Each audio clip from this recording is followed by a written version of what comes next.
Welcome back. This is chapter first, The Portrait of a Lady, written by Ch-1, and today I'm going to explain page 6, which happens to be the last page of this chapter. So here we go. The next morning she was taken ill. It was a mild fever, and the doctor told us that it would go. So the next morning she was found a bit sick. She had a mild fever, and the doctor informed that it would go with the medicine. But my grandmother thought differently. But grandmother had a different thought, had different opinion about it. She told us that her end was near. She told the family members that her end was near. She was about to die. She said that since only a few hours before the close of the last chapter of her life she had omitted to pray, she was not going to waste any more time talking to us.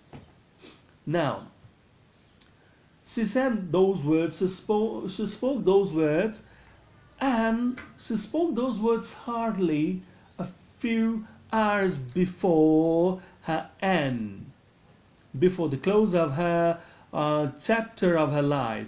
And when she realized that, when she came to this realization that her death was approaching, she omitted to pray. That is, she shut herself completely from the other members of the family. She did not talk to anybody in the house and simply prayed. She did not want to waste any time talking to them. We protested, but she ignored our protest. The family members, everyone in the family protested. They said no, nothing going to happen, everything would be all right, but she ignored. She knew that she was nearing death. She lay peacefully in bed, praying and telling her beads.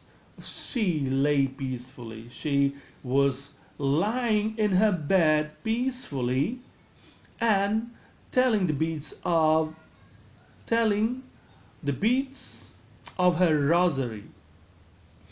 Even before we could suspect, her lips stopped moving and the rosary fell from her lifeless fingers, and before they could suspect, she was dead. She was dead. The lips stopped moving. The rosary, the beads of rosary, or say the rosary, fell off her fingers. A peaceful pallor spread on her face, and we knew that she was dead. As she was dead, there was peace on her face, and there was the yellow tinge on it, and the family realized that she was dead. We lifted her off the bed and, as is customary, laid her on the ground and covered her with a red shroud. And the family members then lifted her from the bed and laid her on the ground, as is customary, as is the system, and covered her with a red shroud, a red piece of cloth. After a few hours of mourning, we left her alone to make arrangements for her funeral, and then they moved away. After few hours, after sitting there for a few hours, all of them moved out of the room to make arrangements for the funeral.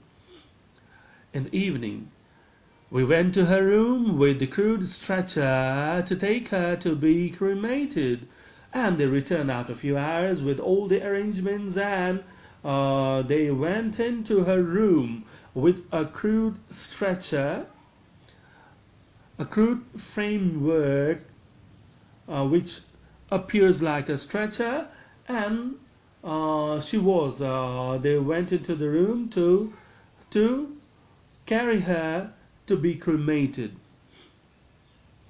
The sun was setting and had lit her room and veranda with a blaze of golden light. The sun was setting. The day was coming towards the end, and so her room was illuminated with the light from the rays from the setting sun, and also not only her room but veranda was also ablaze, with, or that is illuminated with the golden light of the sun. We stopped halfway in the courtyard, all over the veranda and in her room, right up to where she lay dead and stiff wrapped in red shroud. Thousands of sparrows sat scattered on the floor, and when they were approaching, they stopped halfway in the courtyard. So the sparrows coming there in thousands, they spread themselves, they scattered themselves all over the place. They covered the empty space of the courtyard and also of the room where the body of the dead grandmother lay on the ground, and they scattered themselves as close to the body, as close to the corpse. But they sat all silent, all quiet, they were all in grief.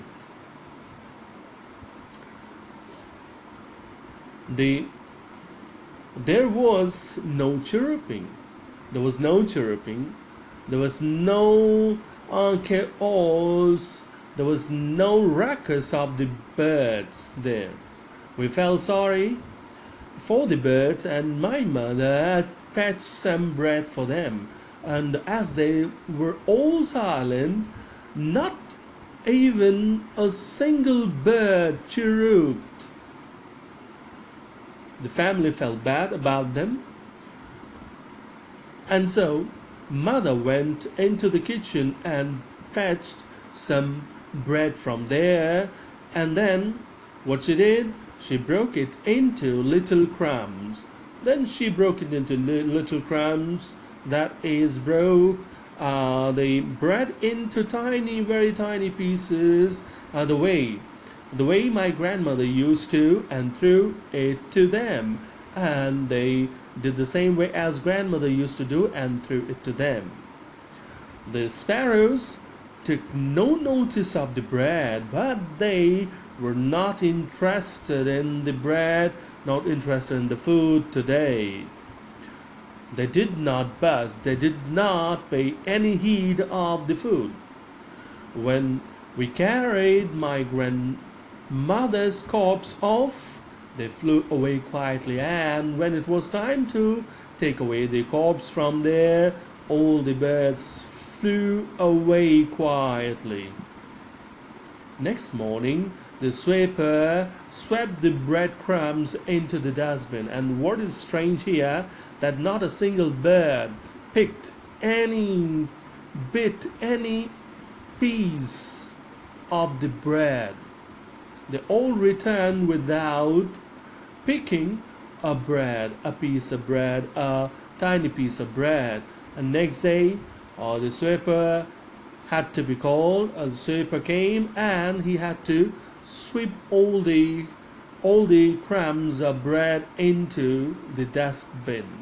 So this is all about this chapter. The chapter gets over. So thank you for now.